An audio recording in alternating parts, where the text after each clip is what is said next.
दोस्तों, रिमोट से लहंगा उठाने के एक्सपर्ट रवि किशन को जब उनके इस टैलेंट को लेकर घेरा गया, सवाल पूछा गया, तो बेचारे ऐसे मासूम बन रहे हैं कि उनकी मासूमियत देखकर मुझे एक बात तो समझ में आ रही है दोस्तों, कि बिहार में भले ही दो गठबंधन चुनाव लड़ रहे हों, लेकिन एक मुकाबला बिल्कुल अलग चल रहा है साइड में, और वो है खेसारी लाल वर्सेस बीजेपी के सारे भोजपुरी स्टार। दोस्तों, बीजेपी ने भोजपुरी के जितने भी फिल्मों के स्टार्स थे, सिंगर्स थे, उनको अपनी पार्टी में न केवल टिकट दिया बल्कि उनको सांसद वगैरह बनाया।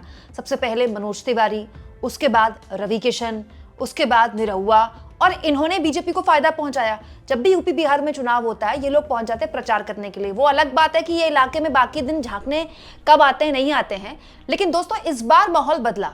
आरजेडी ने खेसारी लाल को टिकट दे दिया, वहां से जो एक वक्त में आरजेडी का स्ट्रॉन्ग होल्ड हुआ करता था।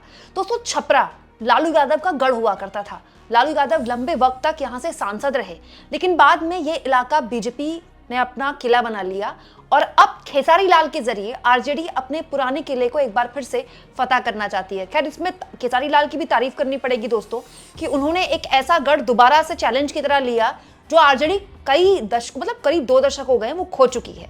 लेकिन इस बीच जो सबसे इंटरेस्टिंग मुकाबला है दोस्तों, खेसारी लाल वर्सेस रवि किशन के बीच देखने को मिल रहा है। खेसारी लाल जिस तरह से रवि किशन को धो रहे हैं, और रवि किशन बेचारे उनके पास जवाब देने के लिए नहीं बन रहा है, वो बड़ा फनी है। और उससे भी बड़ा फनी एक वीडियो सोशल मीडिया में वायरल है, क्योंकि ये वीडियो दोस्तों मनोज तिवारी का है। दोस्तों, मनोज तिवारी बीजेपी के दिल्ली के प्रदेश अध्यक्ष, पूर्व में प्रदेश अध्यक्ष रह चुके हैं, दिल्ली से सांसद हैं। और दिल्ली में दोस्तों मनोज तिवारी को आगे करके बीजेपी ने कोशिश की कि वो उनको सीएम कैंडिडेट बना पाए, क्योंकि दिल्ली में जो पूर्वांचल के लोग हैं बहुत बड़े लेवल पर हैं, यूपी बिहार के लोग। लेकिन मनोज तिवारी ने अब तक अपने आप को साबित नहीं किया। एंड ऑफ द डे प्रदेश अध्यक्ष के तौर पर उनको अपनी कुर्सी गंवानी पड़ी। हाँ, लेकिन वो अभी तक बीजेपी के सांसद जरूर हैं।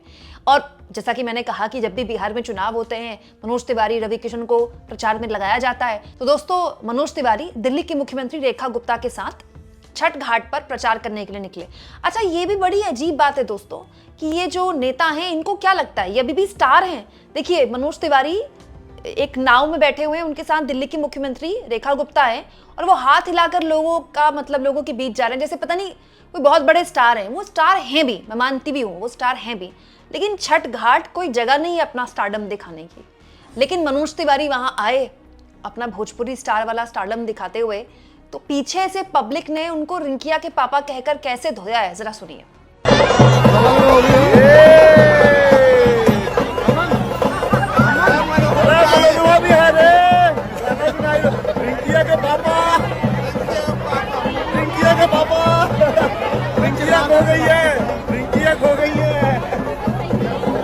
दोस्तों, यहाँ पर दिलचस्प ये भी है कि दिल्ली की मुख्यमंत्री रेखा गुप्ता को भी प्रचार में उतारा गया है। खैर, इस बार में तो बीजेपी की तारीफ करनी पड़ेगी। बीजेपी के अलग अलग राज्यों के प्रदेश अध्यक्ष, अलग अलग राज्यों के विधायक, सांसद सब काम पे लगे हुए हैं। बिहार में पूरा बीजेपी ने अपना पूरा एक झोंक रखी है, ताकत। लेकिन इस बीच एक और वीडियो है जिस पर रवि किशन की खूब मजाक उड़ा रहा है, रवि किशन का खूब मखौल उड़ रहा है। अब एक वीडियो मैंने आपको दिखा दिया मनोज तिवारी का, कि लोग उनको किसी रिंकिया के पापा कहकर फिर से पुकार रहे हैं। अच्छा, ये रिंकिया के पापा जो है ना, मनोज तिवारी के साथ एकदम जुड़ गया है, क्योंकि खुद ही गाना गाया था रिंकिया के पापा ही। हाँ, वो अलग बात है, जब दिल्ली चुनाव में भी अरविंद केजरीवाल ने इनका मजाक उड़ाया रिंकिया के पापा बोलकर, तो रोने लगे कि हाँ मैं रिंकिया का पापा हूँ। लेकिन अब आ जाते हैं रिमोट से लहंगा उठाने के मामलों के जानकार एक्सपर्ट रवि किशन। दोस्तों, रवि किशन ने क्या किया, खेसारी लाल पर आरोप लगाए कि भोजपुरी के इन्होंने बेच दिया। ये बात सच है दोस्तों, कि भोजपुरी जो फिल्में हैं, जो गाने हैं, वो हद दर्जे के अश्लील हैं। तो इसके लिए रवि किशन ने खेसारी लाल पर आरोप लगा दिए कि हमने जो मशाल दी थी भोजपुरी की इतनी अच्छी, हमने उसको ऊपर तक पहुंचाया था, हमने इन लोगों को मशाल सौंपी थी और इन लोगों ने भोजपुरी को बेच दिया। ये आरोप लगाए थे रवि किशन।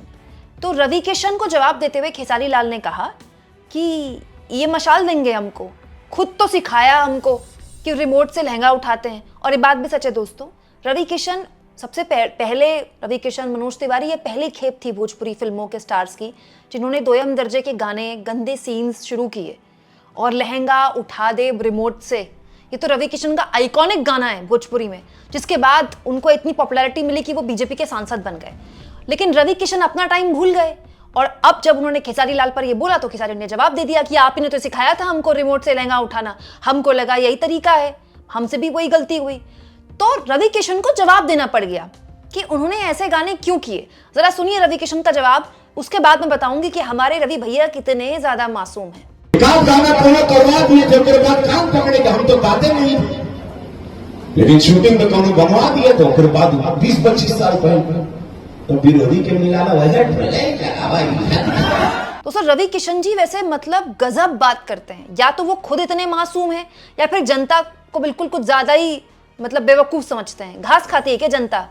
रवि किशन कह रहे हैं कि हमें क्या पता, हम तो सेट पर गए, गाना तैयार था तो हमने वीडियो बना दिया और गाना हिट हो गया। वाह रवि भैया, आपको तो भोजपुरी आती ही नहीं, आप तो हरियाणा के कलाकार थे जैसे, भोजपुरी भाषी आपको सब पता है दोस्तों। अगर आपको भोजपुरी नहीं आती है तो भी आपको समझ में आएगा उस गाने को सुन के कि रवि किशन हीरोइन से कह रहे हैं कि तुम्हारा लहंगा मैं रिमोट से उठा दूं, और रवि किशन वीडियो में दिख रहे हैं कि हाथ में उनके रिमोट है और वो लहंगा उठा रहे हैं, फिर लहंगा उड़ रहा है और उसके बाद वो मटक रहे हैं हीरोइन के साथ। और रवि किशन अब क्या करें, मुझे तो पता ही नहीं था कि ऐसा कोई गाना है, गाना आया, मैंने वीडियो बना दी और वीडियो हिट हो गया, इसमें मेरी क्या गलती है। वाह रवि किशन।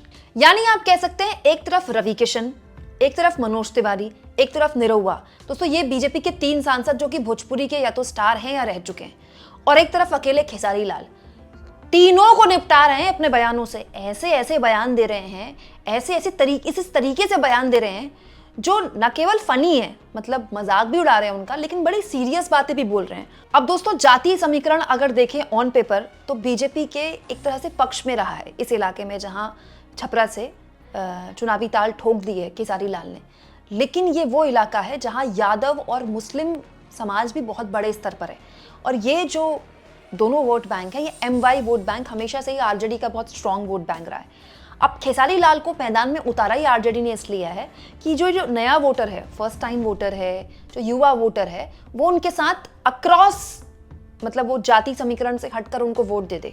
अच्छा, खेसारी लाल को लेकर एक और बात मैं आपको बता दूं, हालांकि ये बात सही है कि उन्होंने भी अपनी फिल्मों में अश्लील गाने गाए, गंदे वीडियोस बनाए, लेकिन एक चीज़ है, उनकी जो पूरा स्टारडम है वो इस बात पर है कि वो बिल्कुल सामान्य गरीब परिवार से आते थे, दूसरे शहर में जाकर उन्होंने लिट्टी चोखा बेचा। बहुत ही सामान्य परिवार, गरीब परिवार से हैं खेसारी लाल।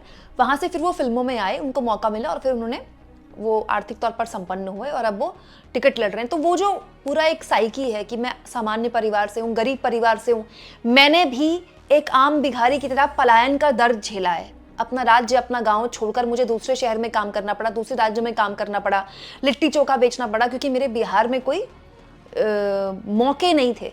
तो ये दर्द जो बिहार के लाखों करोड़ों युवाओं का है, जो हर साल छठ में आते हैं फिर वापस जाते हैं, वो दर्द खेसारी लाल भी बताते हैं कि उन्होंने भी झेला है।